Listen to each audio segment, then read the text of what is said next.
I want to teach you the two main points of focus that you need to have when it comes to your training, depending on what goals you have.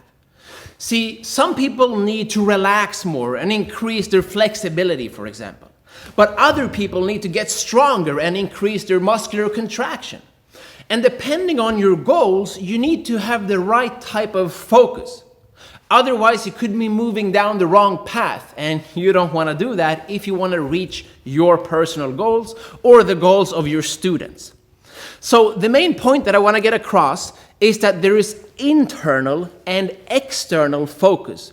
And these are completely different depending on what your goals are. And it's important, very important, that you use the right one in the right setting, depending on the context and what outcome you seek to achieve. So for example, let's take a very common exercise that you will find in most dojos, right? Stretching your hamstrings. So essentially you would try to do something like this, and then your sensei or yourself or your coach or a friend would say, try to feel your hamstring stretch, because it's a hamstring stretch. Now, in this case, that would actually be counterproductive, because to feel your body, to try to find and identify those different muscle groups that are responsible for a movement, that's called internal focus. And in this case, to feel my hamstrings while I'm stretching is the same as putting the brakes on my central nervous system, because I'm working against myself. And the reason is because internal focus increases your intramuscular tension, the muscular contraction. And that's the opposite of what I want when it comes to increasing my range of motion, right? So instead, in this specific exercise, you would be better off using external focus, which means that you would say, touch the floor, and suddenly you increase your range of motion. So instead of going internally, you have an external focus, which means that you have a goal outside of trying to feel your own body. That goal could be something as simple as touching the floor, what I just showed you. But it could also be touch the wall, for example, behind you, or touch the ceiling. Now, you don't physically have to touch it, but the focus is on trying to touch something, for example. Or, let me take another example, and this is something that I do a lot in my international seminars. A basic mobility exercise, which looks something like this. You do a lunge, arms out, and then you try to twist counterlaterally, right? And then you want to look behind you. Now, if I just tell a person to open up their hips and feel the rotation, then that would be anti-rotation, right? They would actually be practicing stability instead of mobility. What I want to do is give them external cues to move that focus outside of the body. So I would tell them, look behind you, and suddenly they increase the range of motion 50 degrees, right?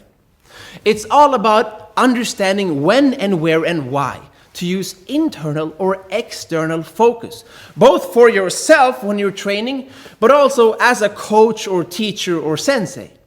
Another quick example, and the examples are endless because it always depends on your goals.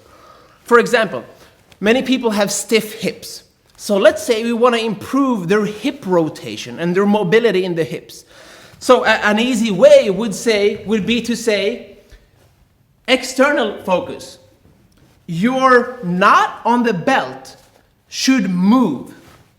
Okay, that's easy. That's externally. I look at the knot on my belt and then I see it move. Great. But then when you want contraction and tension instead, for example, let's say I do a punch. Now I would give internal focus instead, internal feedback, to say you should feel your butt be rock solid. That glute should be like stone. That's internal, that's muscular awareness. And that increases the tension in my body and in my hips because I want to lock my hips at the last moment of impact. Bam!